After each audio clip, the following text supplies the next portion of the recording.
Thank you for joining me today at Coffee With. We're back at the Big Blue House on Cherry Street.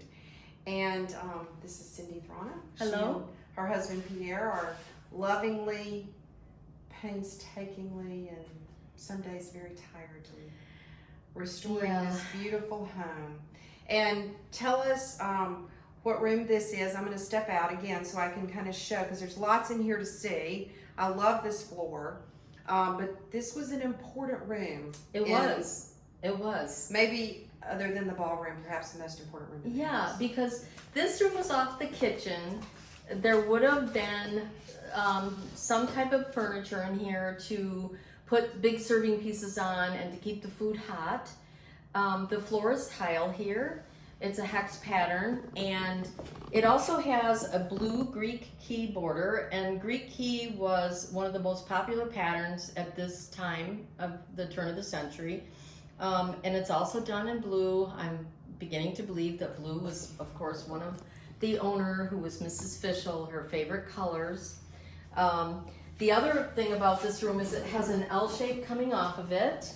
And you'll see against the wall here where there's some big holes, and those were bolt holes. And the original refrigerator sat side to side in this space. It was plugged in. It had a motor that was actually sitting, part of an electrical motor that was sitting on the other side. And when you go to the outside of this house, there's a tiny door right in the middle of this space that has a key, and the iceman would have had the key. And he would have come up the stairs, brought the ice, put it into the refrigerator, and made sure that that was well stocked and the refrigerator was, so he didn't really have to enter the house. He could just service the refrigerator, bring his ice, probably at that point it was horse-drawn in a horse-drawn carriage, put it in and go on his merry way to the next house that might have had some sort of refrigeration. The walls in this area are done in this incised brick plaster. And it was a detail that they used, like I said, a lot in Victoriana to take up big spaces.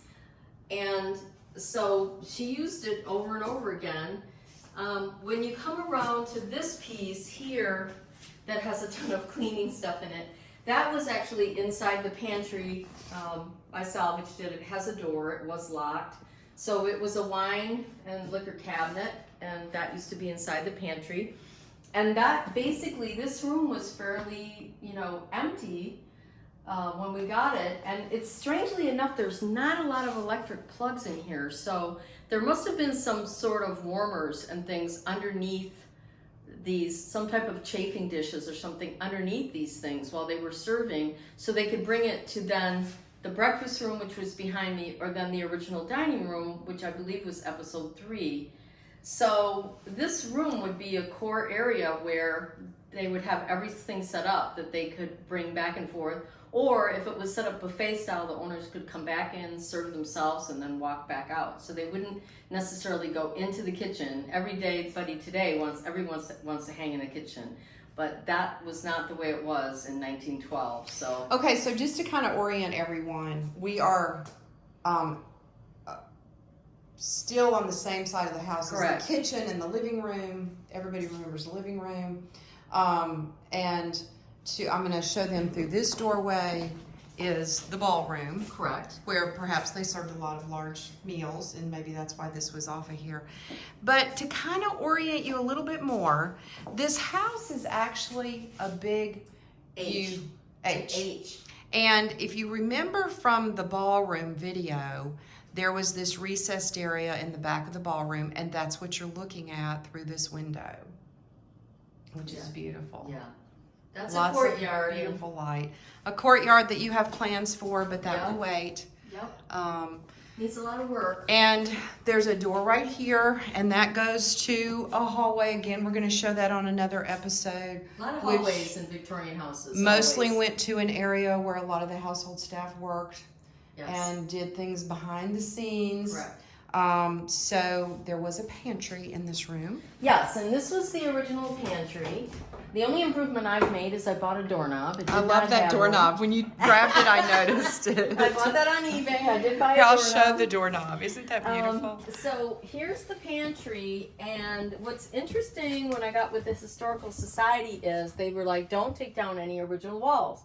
Well, again, this had a lot of mold, so it came down. Well, when I took it down, there's studs here, but you can see clearly that behind those studs, there's an original wall. And guess what? It's painted blue.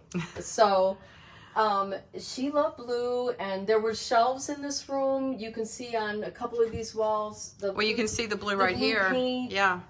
Somebody in a later time painted it this sort of seafoam green. That was probably the 50s. But this had a doorway that came from the kitchen to get into the pantry. And when I bought the house, it was blocked with that wine unit. So, you know, perhaps the wine unit was over this way at one point and that was the door, but they decided to block it. So it's great because I'm going to gain the space from that side and make that into a closet to serve this side of this room. I'm not going to deal with the fireplace at all, the chimney stack. I really, really, really wanted to take it down.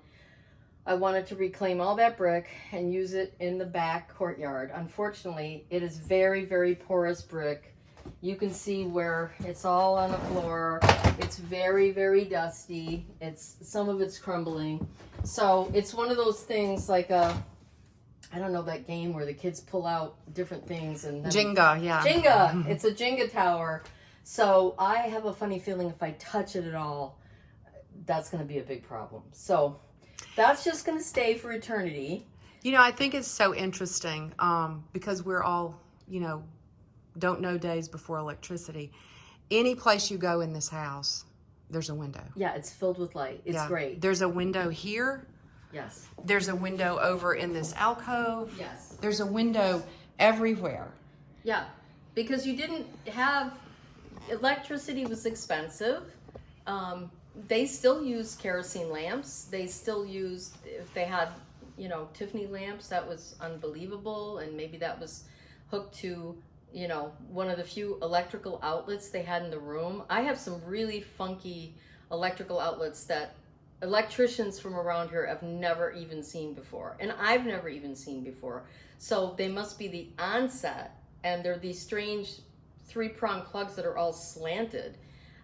So I might have to save a couple of those for posterity, but you definitely had to take natural light into consideration. And that is one of the great features of this house. It is very well lit. And the same thing with the Stained Glass Manor on Drummond. He figured out a way to take a very large house, it was the same architect, and bring tons of light into a space. So it's interesting when you Okay, before we close out this episode, I wanted to talk about the ceiling, because when we did the foyer, you talked a lot about the clay in this area, and and you know, we do see a lot of pink, and you said that perhaps was not paint, but it was the natural color of some of the products that were used in the house. Because it is a very sandy thing. However, like in this area, at one point they textured the ceiling, and you can see definitely underneath that paint, it's smooth. She did paint a lot of pink, and it was a shrimp colored pink, almost like an Italian terracotta color. And this house is Italian Renaissance, so I think she was led by the architect to feel that that would be an appropriate paint color for a lot of the walls, a lot of the ceilings. So I'm finding it over and over again. And the funny thing is, you know, maybe I was meant for this house because I painted pink ceilings in my house in Rhode Island because I don't like to look up and see ceiling white paint. I think ceiling white paint should be banned from the earth. Because why do you want to wake up in the morning and look at ceiling white? Don't you want to look at something beautiful? And when I introduced it to a lot of my clients and started doing pale blue ceilings and chocolate brown ceilings, they were really surprised, but they came around and I was like, this is not a new concept. You know, Michelangelo painted the Sistine Chapel, and that's been going on for a long, long time. Before we close it out, I want to ask you to kind of review for us one thing you mentioned when we did the video on the foyer. And you talked about this, and you just mentioned it again, you talked about this being an Italian Renaissance house. And remind us all exactly what that means. Because when I hear somebody say Italian Renaissance, I'm thinking about the style of the columns or certain features of the day, and that's really not what it means. Well, it's twofold, I guess. I explained it, if you look at a Renaissance person, they know how to do a lot of different things. And within this house, there's a lot of different styles. However, one of the reasons I do call it Italian Renaissance is when you Google that, you just put Italian Renaissance architecture into Google. When you scroll down, this house comes up. This house is considered a very important piece of architecture. And I wasn't even aware of how important it was until I started looking on some of these websites. And when we do the front of the house and look at some of the house structure, you'll see where there's all these different platforms. Those would have all had, in Italian Renaissance structures, they all have statues on them. Plants, pots, statues, griffins, dolphins, lions, you name it. You decorated the roof structure all around with all types of statuary. So that I find remarkable, that this house sitting in Vicksburg, Mississippi, comes up on Google when you Google Italian Renaissance architecture. So it's really kind of an eclectic approach to a house. It is. If there's something you like and you want to put it in your house or construct it that way, then you can call it Italian Renaissance. Yeah, and it's very ornate, and that's why the ballroom is done in that style that might look like a Italian or Greek structure, because that's part of its nuance. Okay, thank you, Cindy. We look forward to another episode. Thank you.